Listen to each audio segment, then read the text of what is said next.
U.S. Forest Service manages a staggering amount of terrain. We're talking 154 national forests and 20 national grasslands. That's nearly 200 million acres of public land.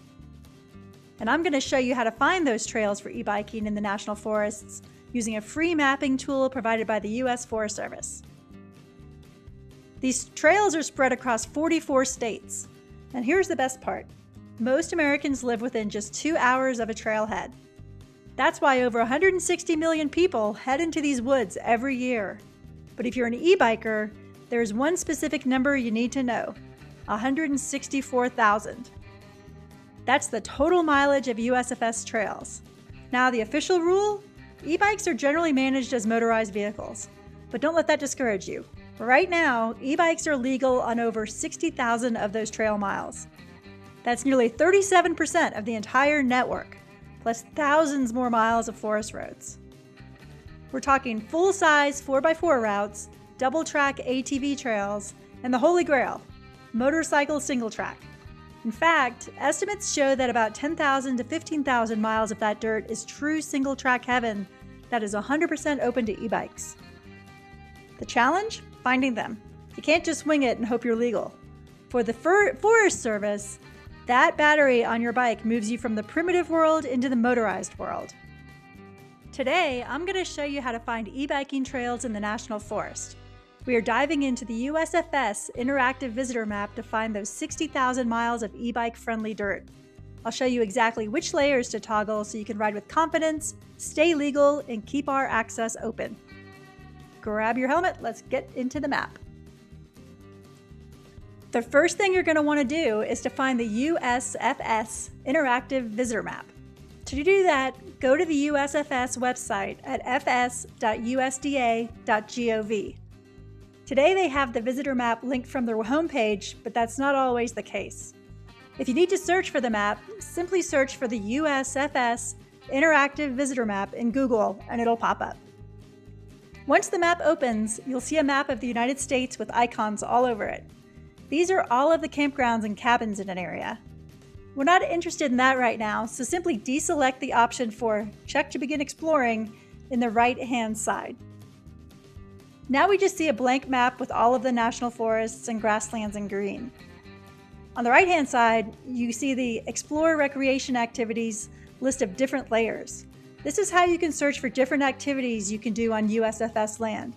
There are layers for camping, fishing, ATVing, biking, hiking, and more.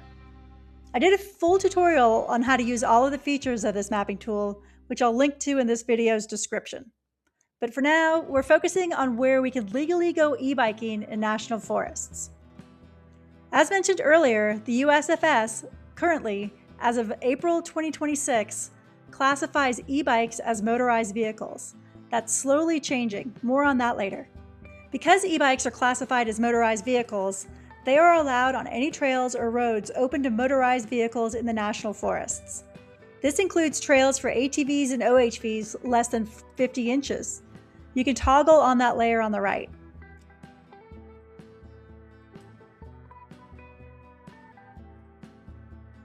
E-bikes are also allowed on trails for ATVs and OHVs greater than 50 inches, dirt bike trails, e-bike trails, and any Forest Service roads open to highway legal vehicles. You can see that as I click on each of these layers that the icons and counts of trails change on the map. Let's start with the obvious one, the e-bike layer. The USFS has issued a directive to each of the more than 600 ranger districts in the USFS to identify trails open to electric bicycles. Some ranger districts have made more progress on this than others. So while all of the trails listed on the map using the e-bike layer are open to e-bikes, it does not include all of the trails open to e-bikes. If you only use this layer, you'll be missing out on a ton of places where you can legally e-bike. More on that later. With that said, let's explore how you can find trails that are currently listed in the e-bike layer. First, be sure you've selected the e-bike layer under Explore Recreation Activities. Now zoom into an area where you want to explore the trails. Let's zoom into the Colorado area. When you zoom in close enough, you will see trails highlighted in yellow. These are the trails where you can e-bike. Click on the little brown icon to get more information about a particular trail. You can see all the details for a particular trail.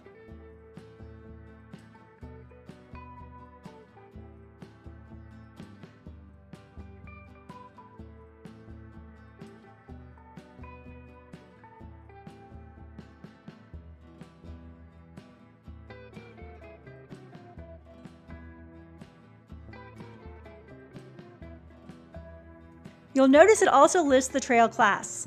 This is the way that the USFS shows how developed a particular trail is. The trail classes range from 1, least developed, to Class 5, which is the most developed. There's a guide on their website that provides examples of what these trails look like in photos. You can see that Class 1 trails are the roughest, with Class 2 being slight upgrades, all the way to Class 5 trails, which are generally smooth surfaces. You can check out that guide if you're interested.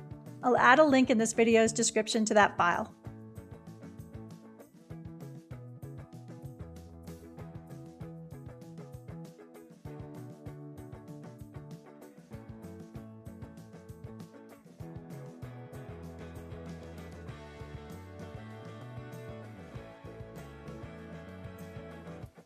So you can scroll around the map and explore the different e-bike trails in an area, including details on how long the trail is, its grade, etc.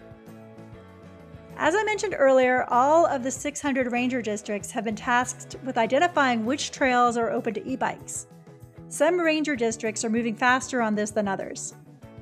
For example, some ranger districts, such as those in the Tahoe National Forest in California, have started updating where e-bikes are allowed, but it's still a work in progress as of 2026. If you do a search on Google Maps for the Sawtooth Trailhead, which is in the Tahoe National Forest, you can even see some photos that show how this trail allows Class 1 e-bikes, which they've identified with a little plug coming out of the back tire of the bike. I'm sure more ranger districts will continue down this path, and we'll see additional trails opened up to Class 1 e-bikes in the future. Okay, back to the USFS Interactive Visitor Map. Some of the trails identified on the e-bike layer are simply trails that are also open to motorized vehicles such as dirt bikes and ATVs. However, the map isn't fully updated yet to show all of those trails as well, just using the e-bike layer.